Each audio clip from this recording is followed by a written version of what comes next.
Ce film présente une technique de pansement de main brûlée au 2e degré intermédiaire.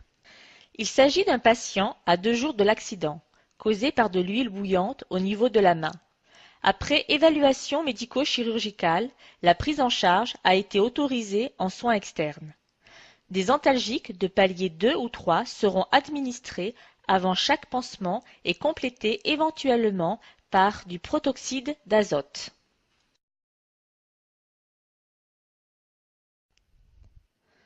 Le chariot de lavage se compose de compresses de bétadine scrub diluée à 10%, de compresses de sérum physiologique pour le rinçage et d'une paire de ciseaux.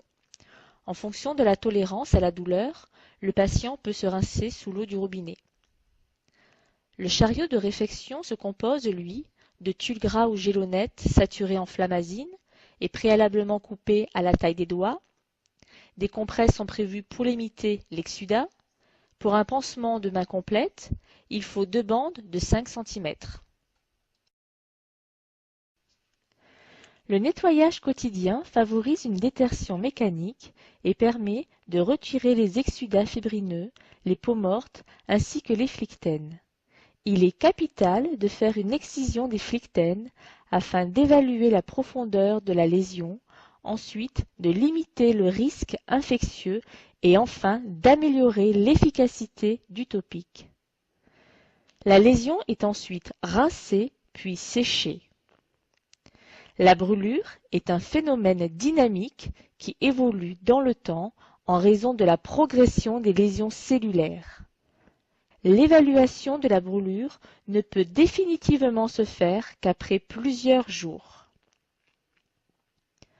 Cette photo présente une main à J8 de la brûlure. On constate que la colonne du pouce et les P1 sont en cours d'épithalisation. En revanche, les P2 et P3 sont des brûlures intermédiaires avec présence d'une fibrine peu adhérente qui laisse présager une cicatrisation spontanée. Le dos de la main est caractéristique d'une brûlure du 1er degré.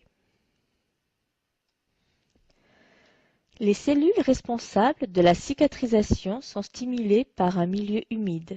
C'est pourquoi chaque doigt est recouvert de larges tulles gras saturées en flamazine. L'individualisation des doigts permet d'éviter leur fusion, c'est ce que l'on appelle la coalescence. Appliquer des compresses sèches pour absorber les exsudats. Une première bande concerne le pouce et l'index, facilitant l'utilisation de la pince. Une deuxième bande est utilisée pour les 3 derniers doigts. Placez la première bande sur le bord cubital du poignet et la déroulez vers le bord radial. Enchaînez sur la pince pouce-index.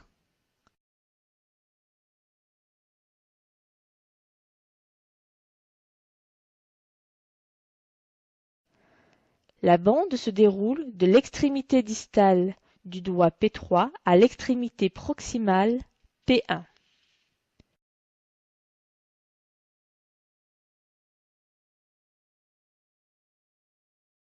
La deuxième bande est utilisée pour refermer les 3 autres doigts. Déroulez la bande sur l'auriculaire et la terminez sur la face palmaire de la main.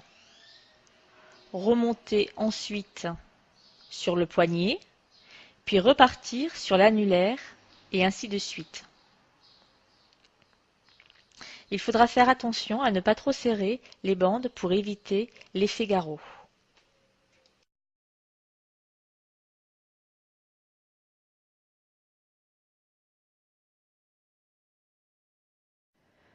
La bande doit toujours se terminer en face palmaire pour entraîner les métacarpophalangènes en flexion. Cela va dans le sens de la position intrinsèque plus, qui est la position de protection de la main brûlée. En conclusion, les points à retenir sont une détertion mécanique, un pansement humide et occlusif, le tout en vue d'une cicatrisation dans les plus brefs délais.